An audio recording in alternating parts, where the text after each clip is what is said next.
मित्रों, आपने भी देखा होगा कि पूजा पाठ करने वाले लोगों की जिंदगी बुरे काम करने वालों की तुलना में काफी कठिन होती है। यह आपने निश्चित रूप से सोचा होगा, इसलिए चलिए आपको इसका रहस्य बताते हैं। चलिए आपको पुराणों में वर्णित एक कहानी सुनाते हैं जो आपको बताएगा कि हर जीव को उसके काम के अनुसार फल मिलता है। अगर कोई अच्छे काम करता है तो उसे अच्छे फल मिलते हैं और बुरे काम करने वाले दुखी होते हैं। श्री कृष्ण ने बताया कि एक गांव में दो आदमी रहते थे। एक बहुत धार्मिक था और हर दिन मंदिर जाकर भगवान की पूजा करता था, लेकिन दूसरा आदमी जो नास्तिक था हर दिन मंदिर जाता था और अपने पति से धन चुराकर जूते चप्पल और दाल खरीदता था। एक दिन गांव में भारी बारिश हो रही थी और मंदिर में एकमात्र पुजारी था। नास्तिक आदमी मंदिर गया और सब कुछ चुराकर वहां से चला गया। उस समय एक आस्तिक व्यक्ति भी मंदिर गया और भगवान की पूजा करने लगा। मंदिर के पुजारी ने उसे उसी समय देखा और उसे चोर समझा। वह गांव के बाकी लोगों से बचकर भागने लगा। वह वहां से टकरा गया और घायल हो गया। मंदिर में चोरी करने वाला व्यक्ति आस्तिक को मिला। कल्प बीतने पर भी कौन पाप कर्म से नष्ट नहीं होते। जब दोनों मर गए, आस्तिक व्यक्ति ने यमराज से पूछा कि उसके साथ ऐसा क्यों हुआ। यमराज ने कहा कि अगर तुम पर झूठा आरोप लगाया गया तो तुम मर जाओगे, लेकिन तुमने अच्छे काम किए तो बच जाओगे।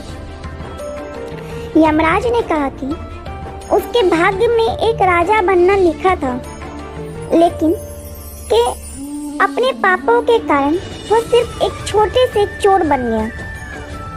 मित्रों, शास्त्रों में कहा गया है कि पाप कर्म के बिना भोगे गए कारणों का नाश नहीं होता। अगर कोई पाप करता है तो आज वह खुश हो सकता है, लेकिन कभी कभी उसे अपने पाप का फल भुगतना पड़ेगा। यह भी एक कहानी है कि एक बहुत पापी व्यक्ति एक रास्ते से जा रहा था और उसे बहुत सारा सोना मिल गया। उसी रास्ते से एक अच्छे आदमी जा रहे थे। उसे कांटा लग गया और वह जमीन पर गिर गया। उस स्थान पर कुछ लोगों ने सोचा कि यह बहुत गलत हुआ और दोनों आदमियों की कुंडली ले जाकर एक पंडित को दिखाई। पंडित ने कहा कि पापी व्यक्ति का भाग्य राजा बनना था, लेकिन उसके पाप के कारण अब उसे सिर्फ इतना सोना मिला है। उस भले और धर्मात्मा व्यक्ति के जीवन का आज आखिरी दिन था, लेकिन उसके अच्छे कर्मों की वजह से वह बच गया। क्या बुरे कामों से हम बच सकते हैं? शास्त्रों में कहा गया है कि हर व्यक्ति को अपने अच्छे और बुरे कामों का परिणाम भुगतना होगा।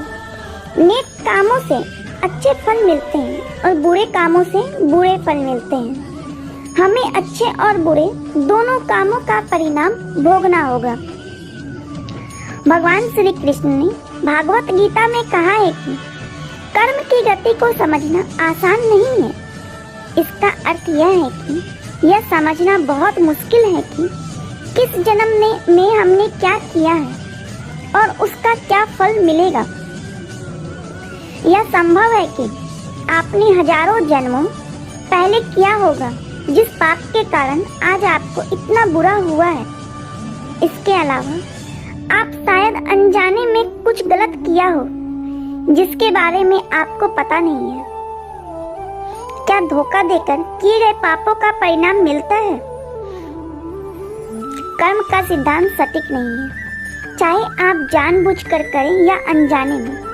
अगर आप कुछ गलत करते हैं तो आपको उसका फल अवश्य मिलेगा। शास्त्र कहता है कि अगर आप अचानक आग को छुएं तो आपका हाथ जलेगा ही। शास्त्रों में कई ऐसी कहानियां हैं जो बताती है कि अनजाने में किए गए पाप का फल भी लोगों को मिला है। पांडव के पिता महाराज पांडु की एक कहानी है कि उन्होंने एक हिरण को तीर मार दिया था।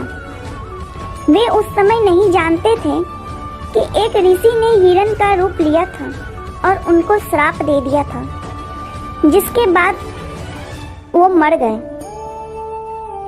शास्त्रों के अनुसार क्षत्रिय राजाओं को शिकार करने की अनुमति थी और हिरणों को मारना कोई पाप नहीं था, लेकिन पांडु को पता नहीं था कि वे एक ऋषि थे, इसलिए उन्हें इतना बुरा श्राप मिला कि वे मर गए। पाप से बचने के लिए क्या करें? श्रीमद् भगवत गीता में भगवान कहते हैं कि कर्म और उसके फलों को समझना बहुत कठिन है, लेकिन प्रत्येक व्यक्ति अपने कर्मों के फल अवश्य प्राप्त करता है। श्रीमद् भगवत गीता के अध्याय 18 में भगवान श्री कृष्ण ने कहा कि सभी धर्मों को छोड़कर मेरी शरण में आओ और मैं तुम्हें सभी पापों से मुक्त कर दूंगा। तो दोस्तों, आज के लिए बस इतना ही। अगर वीडियो अच्छी लगी हो तो प्लीज़ एक लाइक कर देना। चैनल पर नए हैं तो चैनल को सब्सक्राइब करके बेल आइकन पे प्रेस कर देना, जिससे कि हमारी आने वाली न्यू वीडियो सबसे पहले आप तक पहुंच सके।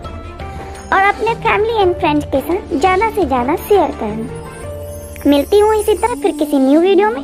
तब तक के लिए bye bye. Thanks for watching.